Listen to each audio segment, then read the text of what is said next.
Take it away, Josie. Thank you. Well, good morning, everyone.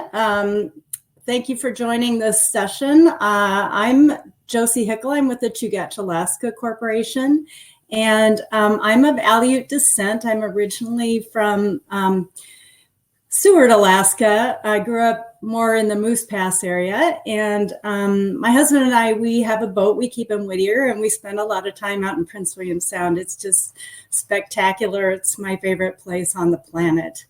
I'm happy to be able to work with Chugach in the role that I have. I work on our land management as well as our regional development projects. And so I wanted to talk to you a little bit about that today. Let me make sure I can share my, where am I? Oops, hang on one second. I think I need to move this.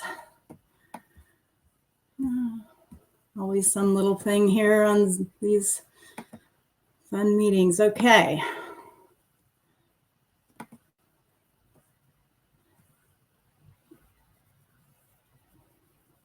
So can everybody see that? Can I just get a confirm?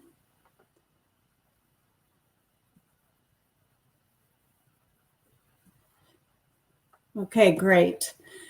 So Shamai, welcome.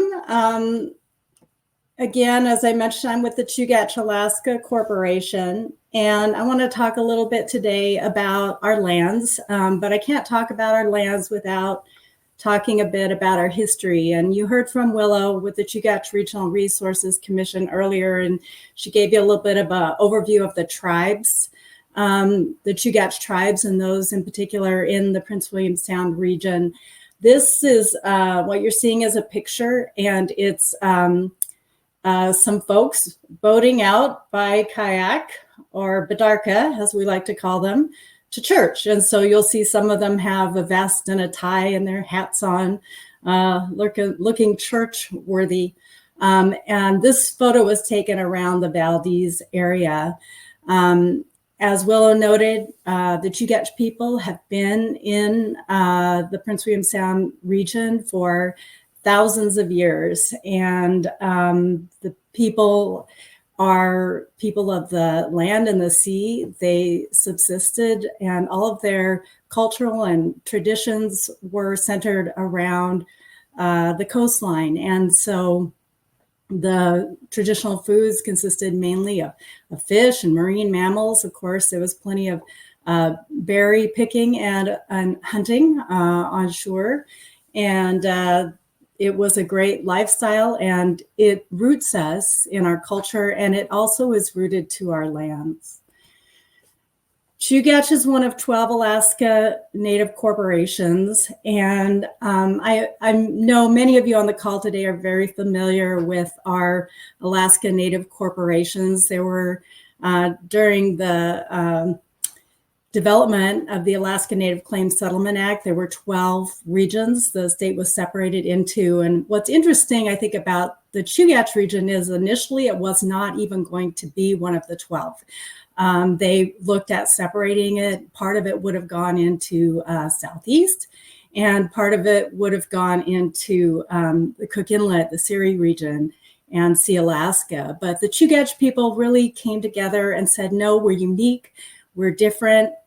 They worked together, and hunting and fishing and trading and celebrating their culture and heritage. And they really wanted to be recognized as being a unique and different group. And so Chugach was able to come together and provide enough information to have the Chugach set up as a separate ANCSA regional corporation. This map shows our boundary for the Chugach region. And as you can see, it includes all of Prince William Sound, and also the lower Cook Inlet portion, which is Nanwalek and Port Graham. And even though they're in a different area, they traded with the same, the Alaska Native people and the tribes in the Prince William Sound region. And so that's why that makes them part of this unique group. The Chugach Alaska Corporation as ANGSA was formed by Congress, was formed in order to establish these regional corporations, and these were intended to be for-profit corporations. And the reason it was really important for them to be for-profit is that they wanted to set up a different model, a model that was better than the reservation system in the lower 48, which had a lot of challenges and struggles. And so Congress set up the Alaska Native Regional Corporations in order to be profitable. The profits are an important piece of our corporation because that's what allows us to have self-determination, that we can provide jobs, that we can provide economic benefits and all the other social benefits that we support to our people, to preserve the language, to preserve the traditions, to celebrate our heritage. And so you'll see profitability, celebration of our heritage, and ownership of our lands are our three main components of our mission. So about our lands, Chugach owns about 1 million acres of lands in total in South Central Alaska. 378,000 acres are full fee estate lands, and 550,000 acres are subsurface estate. And most of the subsurface estate is lands where originally the village corporations own the surface estate, the regional corporation owned the subsurface estate, and in this way, they intended for these the village corporation and the regional corporations to work together and to find mutual benefit in these lands. And really, if you think about it, it's the native lands in native hands. There are some very important lands to our history, our culture, our heritage that we wanted to maintain. And so ideally, the mission was to try to keep those together so that we could all work together and benefit mutually. So I want to talk about a few different things regarding our land management today. I'm going to talk about the John D. Dingell Conservation Management and Recreation Act of 2019, and Section 1113 of that act calls for a Chugach Region land study. So I'll get into that here in a minute, but I wanted to talk about a couple other things that are happening out in Prince William Sound right now on our land management. We have a granite quarry that is under development in Port Gravina. And this is a very large deposit of large scale granite that's really good for armorstone and riprap. So it's a type of rock that we can use to support ports, harbors, breakwaters, and protect shoreline. And there's a tremendous amount of material there. And so we hope to get that project off the ground. It was permitted several years ago. We did get a finding of no significant impact through our EIS process. We've made a lot of changes to our plan in order to make sure that it's as environmentally friendly as possible, that we're doing all the right things to protect the area. And of course, we've worked with the Forest Service and the Army Corps of Engineers on designing that port. But if you're out in Prince William Sound, you may see some activity there. We've got some pilings out there now to work on getting that dock put in. We don't expect to really be producing any materials until next summer. The other thing I want to talk about is our carbon sequestration project. So Chugach back in about 2014 started hearing about carbon sequestration. California was putting together a carbon cap and trade program. And Chugach has a lot of lands that are heavily forested. In the past, they had been logged, and decided to look into this opportunity. It took several years. Eventually, we did get Alaska included into the California program, which then opened the door for landowners in Alaska to participate. And so Chugach has a carbon sequestration program.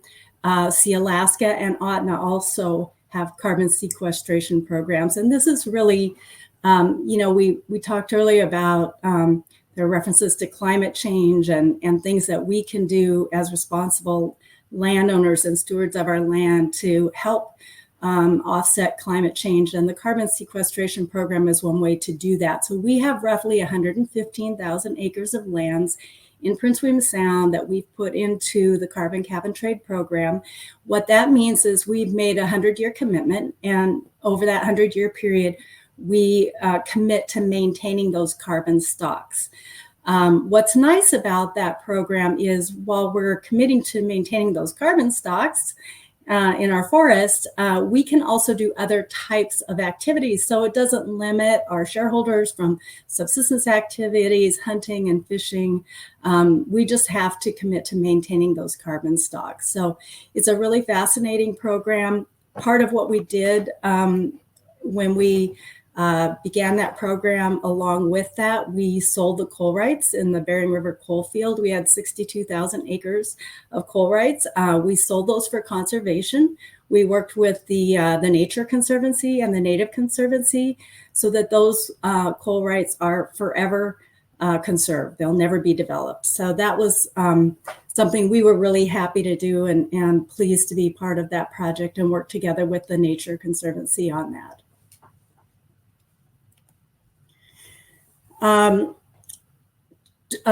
The Exxon Valdez oil spill in 1989, and as was referenced earlier, you probably, even all these years later, we still hear so much about it because it was such a huge impact on our region and on Prince William Sound and the ecosystem in that area. It was just terribly devastating on our villages. That the tanker, you see the photo right here, and you'll see the arrow there that says Titlik.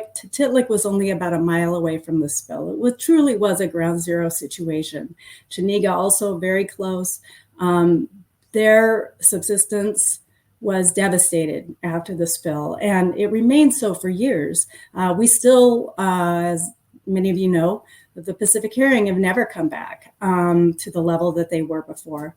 But we also saw where our subsistence resources are unrecovered, according to the Exxon Valdez oil spill, because people were concerned about food safety. It wasn't just a matter of, not being able to fish as much as it was. There was a lot of concerns about food safety, and that harmed food security. And it was a major disruption for many years. Young people didn't do traditional subsistence activities. And so it caused a bit of a disruption there. And we're still trying to work on mending and repairing that back to pre-spill levels. I talked about land ownership earlier. The village corporations, having been hit and devastated by the spill, were offered the opportunity to sell their surface estate lands, and some of them did. Port Graham did not sell any lands. Chugach Alaska Corporation did not sell any lands.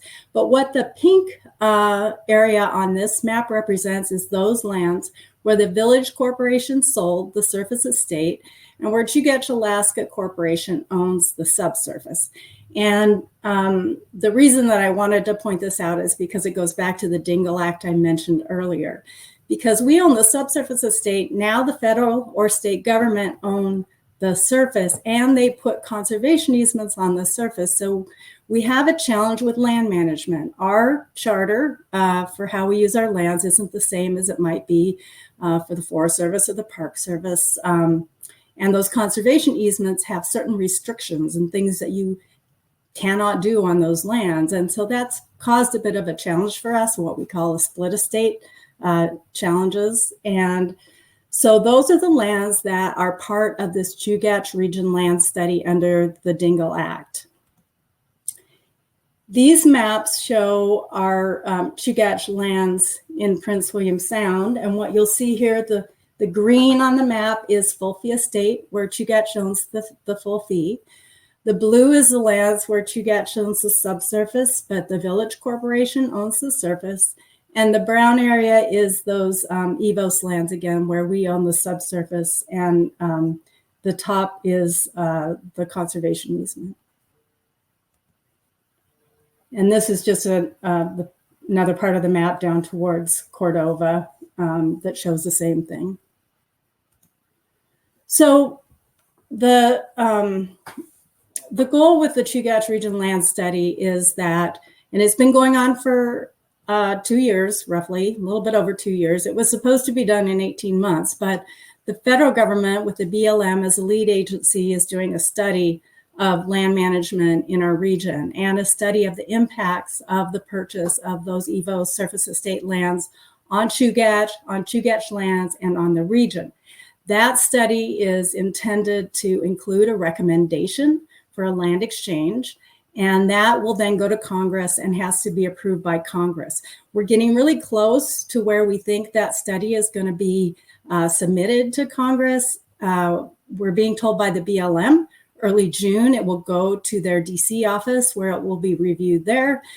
From the DC office, then they'll probably make some changes, and ultimately they'll be making a recommendation to Congress about a land exchange. And so we've indicated our interests in terms of what we might be interested. We've had conversations ongoing with the Forest Service and the BLM about lands that might be appropriate for exchange and available. And so I wanted to bring that up today because there'll probably be some news. It might take a while as it works through the process, and nothing seems to happen very quickly in DC, but keep your ears open. You'll probably be hearing something about that soon. What I want to mention about land management in Prince William Sound is that there are private lands in Prince William Sound. Yes, a lot of the lands are public. A lot of them are owned by the Forest Service and the state and the Park Service and Fish and Wildlife Service, but be mindful about those lands that are privately owned. We don't post that the lands are private. We don't really post no trespassing signs.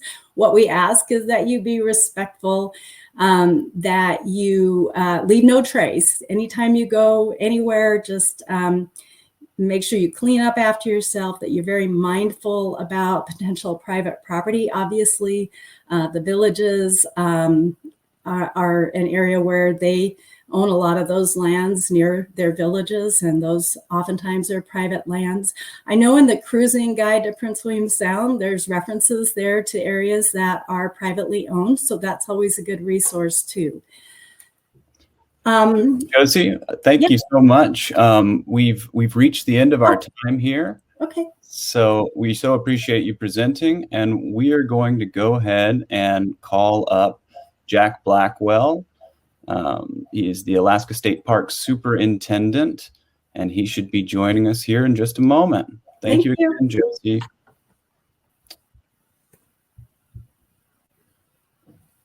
Right, here is Jack now. All right, Jack, go ahead and take it away. Hey, good morning, everyone. My name is Jack Blackwell, and I'm the State Park Superintendent for the Kenai Peninsula and Prince William Sound region. It's a pleasure to be here. I'd like to thank Josie for the previous presentation. It was always educational, and it's great to hear from our friends with Chugach, Alaska. You know what I can probably do is just skip right over to my presentation, and I can just walk through that. Great.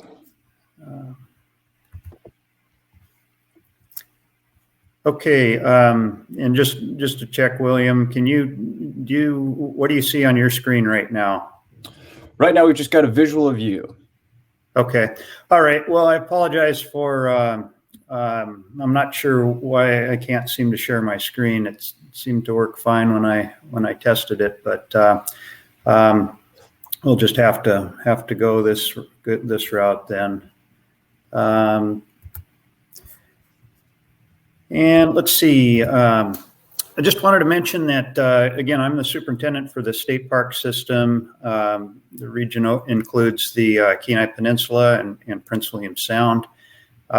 We do have a couple of folks in our field office in Seward Jack Ransom is the district ranger for Resurrection Bay and Prince William Sound, and he's also assisted by Michael Burmeister, the park specialist. And again, they're based in our field office in Seward. Unfortunately, due to budget cuts, we lost our position, our park ranger that was assigned to Valdez. We lost that position back in 2014, and that was a great loss to our operations, but hopefully someday we can return to having staff in the Sound. The mission of the state park systems is to provide outdoor recreation opportunities and conserve and interpret natural, historic, and cultural resources for the use, enjoyment, and welfare of the people. And that's kind of a long statement, but typically in land management agencies, there's mission statements, there's a component of recreation, there's conservation, natural history, cultural resources. But one thing that's unique with ours is that in our mission statement, we are identified as one specific item is identified, and that's the use, enjoyment, and welfare for the people. That's why we do this. That's why the Division of Parks is assigned to manage these special purpose lands. And I think that's unique and it's interesting, and I like to point that out. Throughout my presentation, you'll hear me refer to State Park System, Alaska Division of Parks and Outdoor Recreation. It's the same agency. State Parks is a little easier to say, and we often call ourselves the State Park System, but really we're the Division of Parks and Outdoor Recreation, and we're part of the Department of Natural Resources. DNR is the land management agency in the state, and we're tasked with managing special purpose lands that have been withdrawn from the public domain because they are important to Alaskans. And so in 1970, the Division of Parks was established. And last year when I talked at this symposium, I mentioned that we were celebrating our 50th anniversary. Unfortunately, with COVID, we weren't able to celebrate as much as we would like throughout the state. But nevertheless, our state park system is 50 years old. And we're very proud of our history with managing important recreation areas and state parks throughout Alaska. Many of the sites that we developed many of the sites that we managed were initially developed by the Bureau of Land Management on the road system. There were campgrounds and recreations that were designed to promote recreation and help Alaskans enjoy the outdoors. But in 1970, the same year the State Park Division was created, we saw a number of state parks designated by the legislature. The first of which was Catchmack Bay State Park. And Chugach State Park was also included in the first year designation. And many of these sites were established over concerns about resource development. And so, Catchmack Bay is a great example where local residents were really concerned that they could see logging in their backyard, in their view shed from Homer. And so there was a push and a successful effort to designate these lands, withdraw them from the public domain, and designate them as a state park. In 1958, the Alaska Statehood Act allowed the new state to select up to 400,000 acres of national forest from the Tongass and the Chugach. And so with the cooperation of local communities and stakeholders, a series of regionally important recreation sites were selected for designating as marine parks. And in 1983, there was the first round of legislation that designated state marine parks in Alaska. And then that was followed back in 1990. Again, with additional lands designated as marine park. And there was another, there have been a couple other pieces of legislation that have addressed marine parks and management in our state. But basically, we're up to, I think, about 36 state marine parks in Prince William Sound, Southeast Alaska, and Resurrection Bay. In Prince William Sound, we have 24 areas that we manage.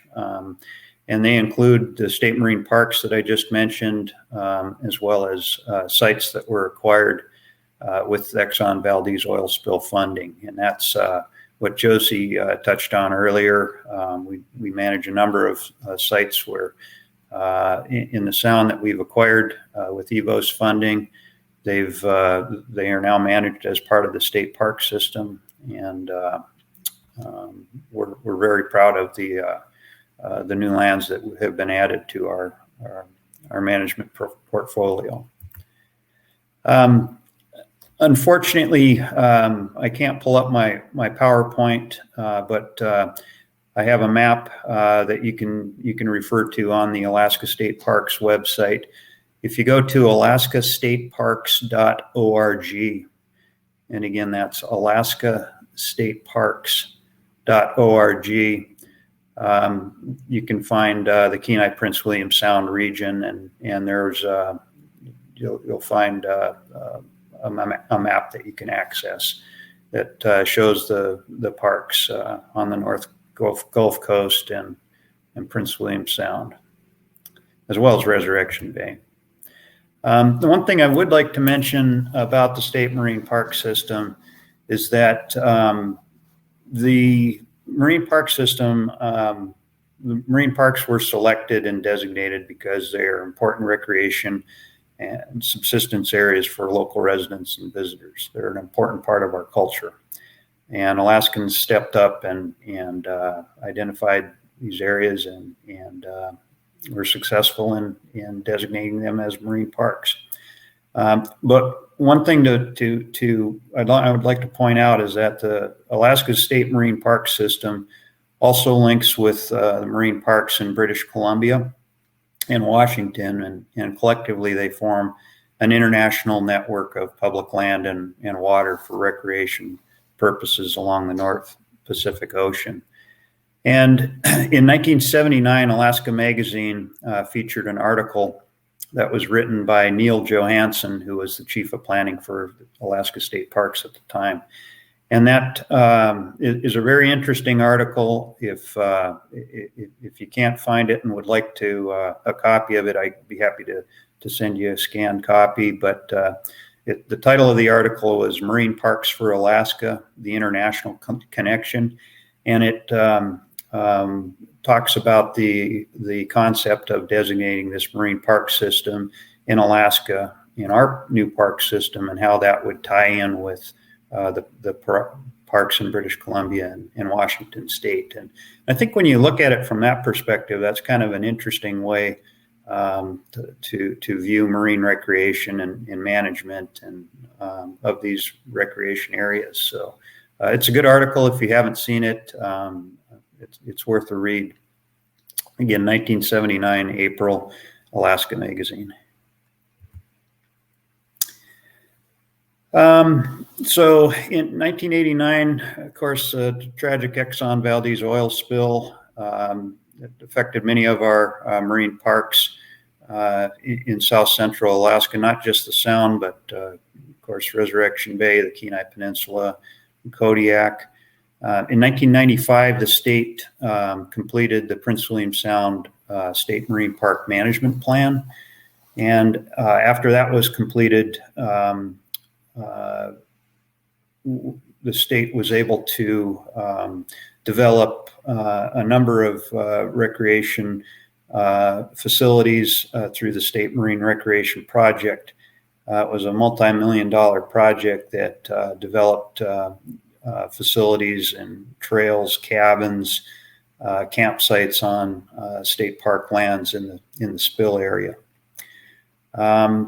And so that was one positive that was able to come out of the spill, was that we were able to develop some very, very popular recreation facilities that have now been used for a number of years by Alaskans. So, and then we've also, as I mentioned, partnered with Exxon Valdez Oil Spill Trustee Council and acquired important lands that have been added to the state park system. So I would also like to mention that in the middle of the late 2000s, there was a planning effort in Prince William Sound to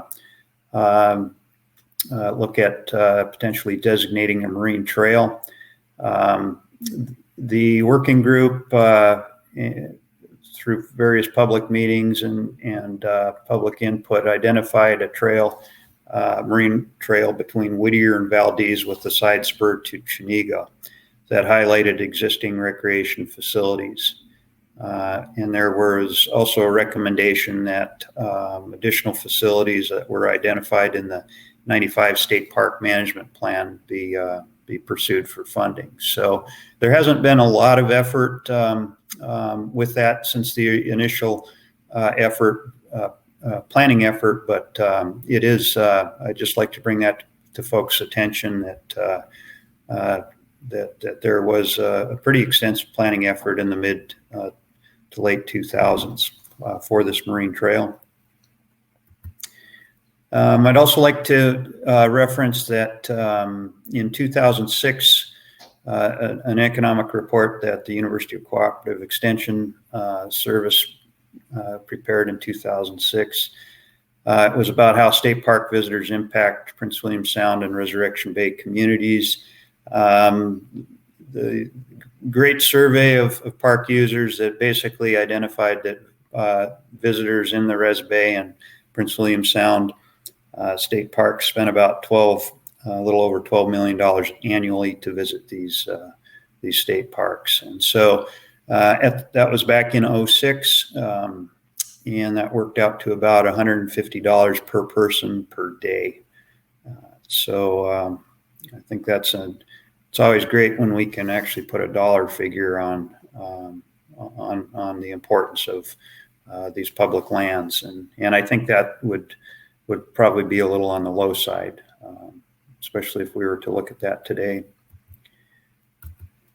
And that concludes my presentation. Again, I apologize. I'm sorry you weren't able to see my screen.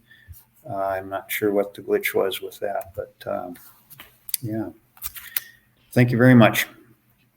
Thanks, Jack, and we appreciate your patience with the technology and the things. In the practice session, it worked fine, and so this time it did not. I guess one question I had, Jack, is as far as the cabins out in Prince William Sound, you guys have a few cabins and trails.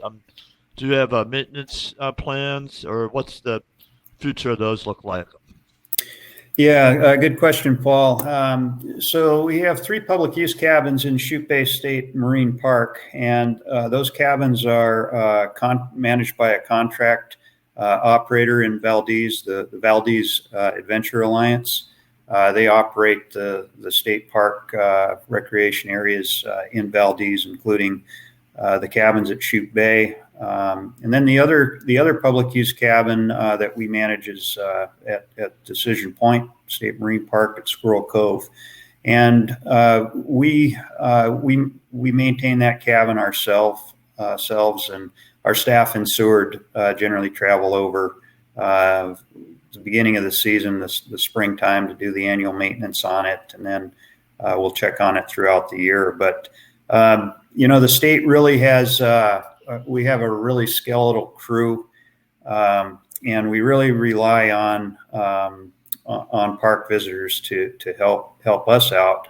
So if you see anything within the state marine parks, please, anything that looks suspicious or out of line, or if there's any issues, please please give us a shout and let us know, and we'll do our best to try to follow up on it. But it's, the state budget has really affected the management of our Prince William Sound units and what we were able to do, unfortunately. And it's certainly my hope that we can get back to, at some point, to what we lost in the past. So thanks, Paul. Yeah, thank you. I think, again, this has been Jack Blackwell with the Alaska State Parks, the director of the superintendent of the Kenai and Prince William Sound region. So thanks, Jack. I believe next up, let's see if I have another question. Maybe I have another question come in here for you. We'll post a link to Marine Parks for Alaska, on the chat box for sure. All right, thanks, Jack, for joining us once again. And next up, we have Tim Lyden. Tim is the he's really involved in the Prince William Sound Stewardship Foundation. I want to say public thanks to Tim and the Forest Service for supporting Tim's work with the foundation. So we really appreciate that support. It's been a great partnership all around. And Tim is the Glacier Ranger District Wilderness Manager for Chugach National Forest, and here to tell us about the forest lands out in the Western Sound. Tim, take it away. Thank you, Paul, and thank you to the Stewardship Foundation and RCAC, City of Whittier, and Chugach Schools for putting together the symposium. I enjoy it every year, and I think it's a great service to the community, to the general public, and the outfitter guides and others. And thank you also to Josie and Jack for this session here on land management in the Sound.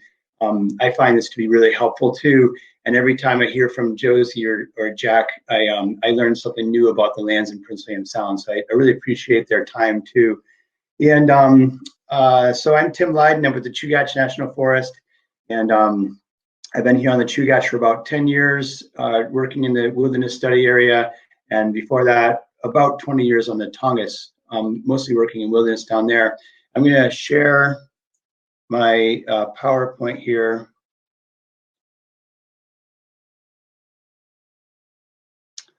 There it goes.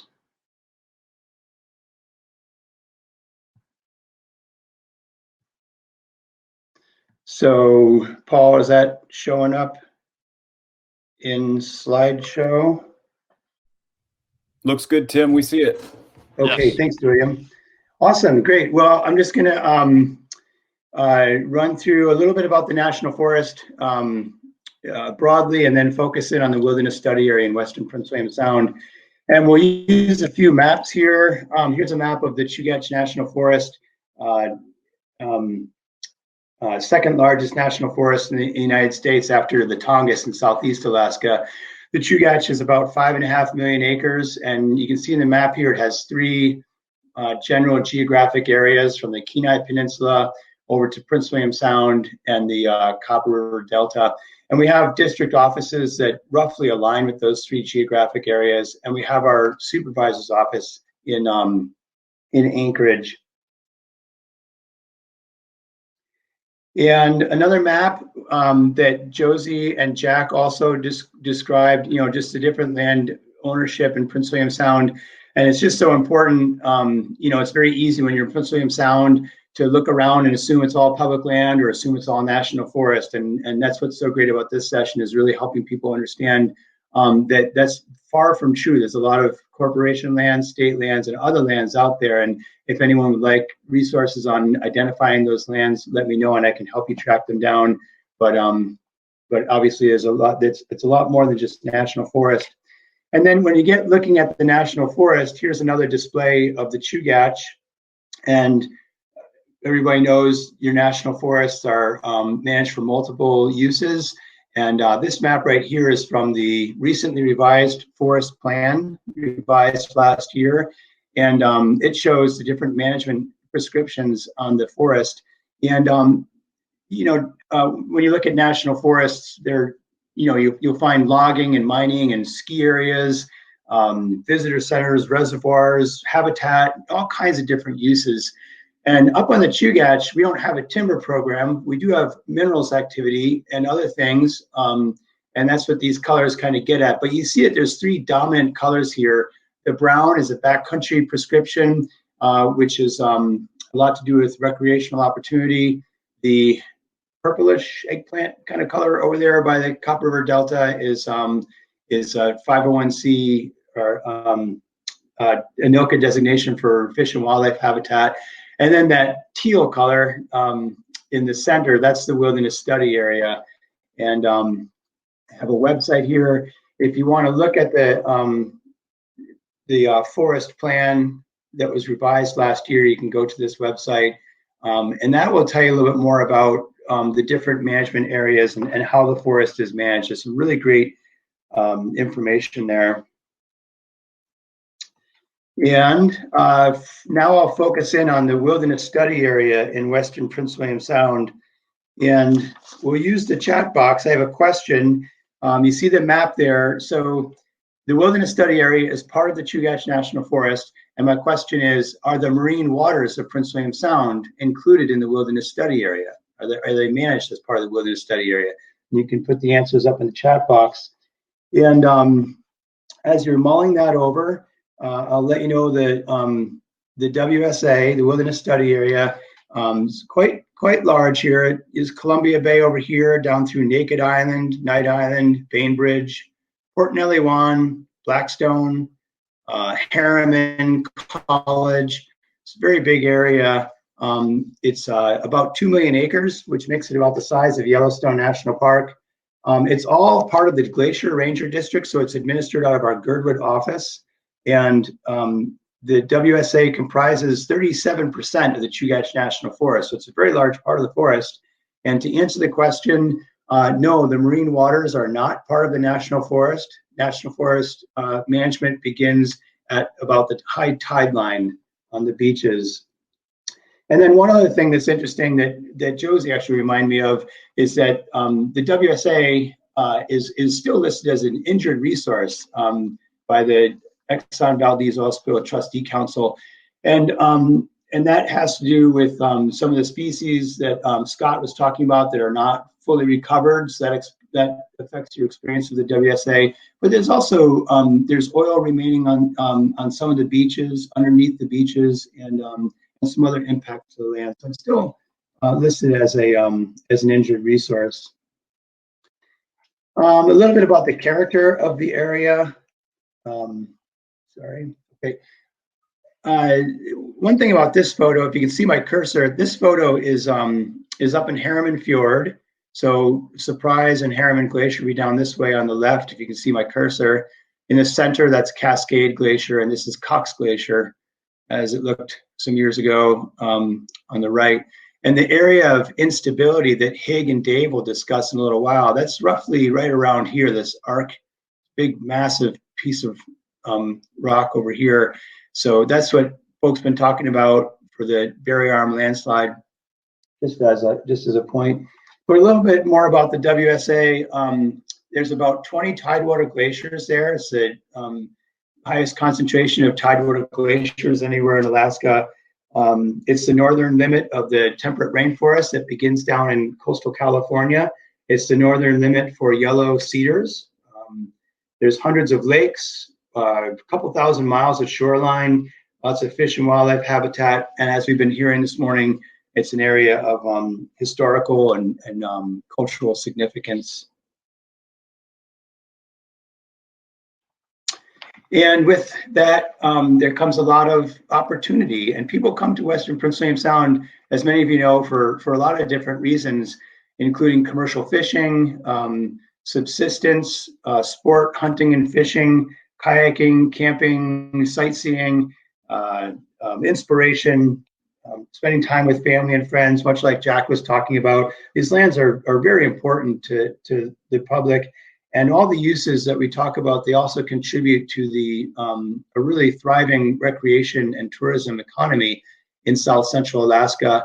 And it's very evident on the two gateway communities in the Sound that have road access, Valdez and Whittier, you walk along those waterfronts, you can see so many businesses engaged in bringing people to the Sound. So that has it's an area of economic significance as well. I'll talk to you just a little bit about the designation. It's pretty important to understand about the wilderness study area that designation it was made by Congress. So there's nothing that the Chugach National Forest can ever do to change the borders or change the wilderness study area. It's always going to be there as a designation until Congress decides that it has some other designation. And so it was designated with the Alaska National Interest Lands Conservation Act, ANILCA, in 1980. This picture is Jimmy Carter signing the act on December 2nd. And a couple of things about ANILCA. It's really important law as you get to know Alaska if you're new to the area.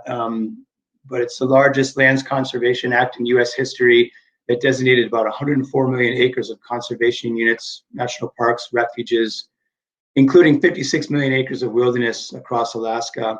The Tongass National Forest, about 6 million acres were designated there as wilderness.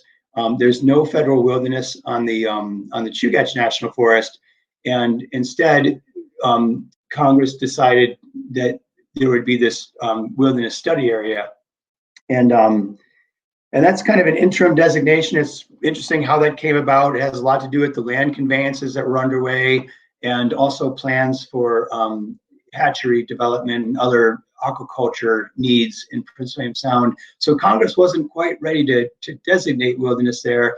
The wilderness study area basically told the Forest Service to study the area and get back with a recommendation, because of course only Congress can designate wilderness areas. And then ANILCA more broadly is a really big balance between subsistence and state and other interests in public lands in Alaska. It's a pretty wide-ranging law.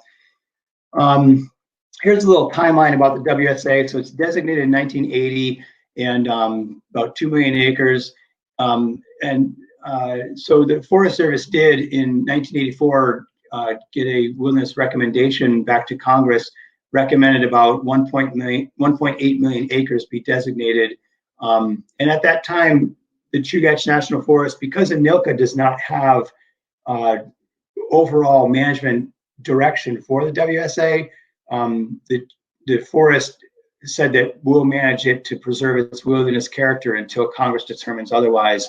And that's basically been the case even through the latest revision, although the wording changed a little bit in the latest revision to say maintain presently existing character. The recommendation has also changed in recent years from 1.8 to 1.4 million acres. And if Congress went with the National Forest recommendation, this hash marks on this map here would show roughly what that wilderness area would look like. But because no one really anticipates that would happen anytime soon, the forest just manages the entire WSA as one unit, and it's to maintain that presently existing character. And so that's kind of a lot of words there. But what it comes down to, the WSA is managed for basically these four qualities here. The ecological systems will be maintained in their natural function, natural conditions. You won't have a lot of manipulated waterways or invasive species. The land will be generally undeveloped with some exceptions like special use cabins and hatcheries, and the area will offer outstanding opportunities for solitude and primitive recreation. A little bit about how we do that. If you were to look at the forest plan, you'd see we have a monitoring program, and that includes a monitoring question for how the existing character of the WSA is holding up, and then that ties into how we try to manage the area. If you want to learn more about the WSA in particular, the forest produced, I think, a very helpful document in conjunction with the forest plan, and it's this wilderness study area existing character baseline report. I have the website up here. It's about 35 pages, and it talks a lot about the resources, the cultural history of the area, and just kind of what condition those qualities are in that I described. It also has a really interesting, about 2-page part on the legislative history of Anoka related to the WSA and just how those conversations went back in the 1970s, concluding in 1980. So a little bit about the land itself and some of the things you might see out there. The picture in the upper left-hand side is a lot like what one of the photos Scott showed. That's oil just below the surface of a beach on Perry Island from the 1989 Exxon Valdez oil spill. So there's still monitoring and research projects associated with that. There's about 35 outfitter guides permitted in the WSA to provide camping, hiking, fishing, and other activities. There's a communication site up on top of Naked Island, and there's a number of aquaculture developments from hatcheries down to this state-run weir on the Cog Hill River. Some of the things that we do for work out there as a national forest, we work with a lot of partners. Alaska Geographic over the years has been a great partner for bringing youth out to provide education and work on service projects, working quite a bit with the Stewardship Foundation on this symposium and other projects. We work with our botanists and others to treat invasive species like this adorable black slug you can see consuming someone's hand on a beach there, and of course removing unauthorized structures or garbage.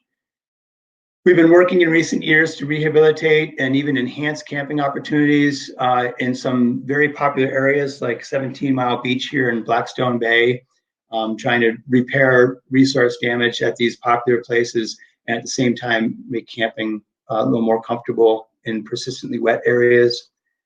Work with our botanists and other specialists on monitoring air quality.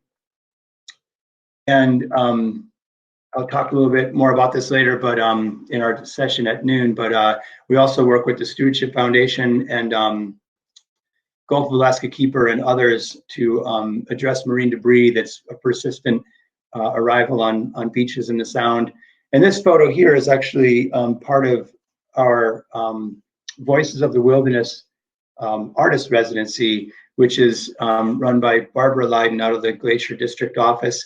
And this is a statewide program where the Park Service or Fish and Wildlife or the Forest Service will host artists in wilderness areas, or in our case, a wilderness study area, to highlight projects we're working on or resource issues, and through the arts, communicate with the public about opportunities to engage in the public lands or issues. Here's another example, some artwork from Prince William Sound. So that's another program we do out there, an example of education.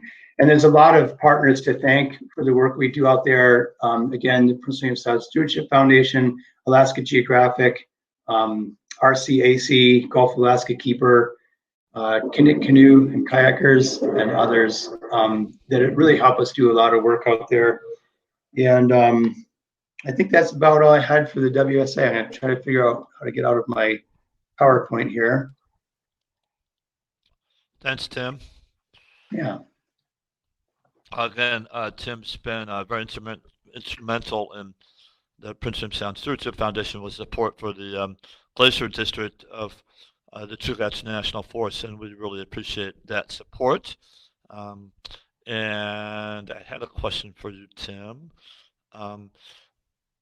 If you, I would say if I guess my question is about planning a bit, like what we have a new revision to the plan, and any updates on next steps in planning out in Prince William Sound? Yeah. So and you asked, my video stopped for a second. So you're asking about the forest plan and next steps. Yeah, right? Next steps. Yeah. Yep. Okay. Yeah. So the forest plan revision took about 7 or 8 years and concluded last year. And I think it really is a great document to look at. And there were some next steps because there was an objection to the plan specific to the wilderness study area. And that document that I referenced was really came out of that objection. And I think I think that document, the baseline assessment, legislative history, and narrative answered a lot of questions that the public has had, not just during this latest plan revision, but for many years, because the WSA has an interim designation with no solid direction from ANILCA. It is kind of, it can be confusing. So I think that those documents really provide a lot of clarity of the condition of the area. And then what we will do next is in the coming years here, the forest plan indicates that we can manage that area by a stewardship plan specific to the WSA, and we have done that in the past in draft form. I think we would formalize that. And what's nice is that would contain a lot of the same projects that we work on with the Stewardship Foundation, or that the public has risen about. How do you maintain opportunities for solitude? When the area is getting more popular and that kind of thing. So I would look for that stewardship plan to come in the coming years. The monitoring that we're doing, we're still putting together the monitoring protocol for the area, and but we're relying on monitoring we've already done. So that's another thing to really tune into, the monitoring protocol. I hope that gets at what you were asking. Yep. Yes, thank you very much. And thank you, Tim. This has been Tim Lyden with the Chugach National Forest Glacier District as the Wilderness Manager for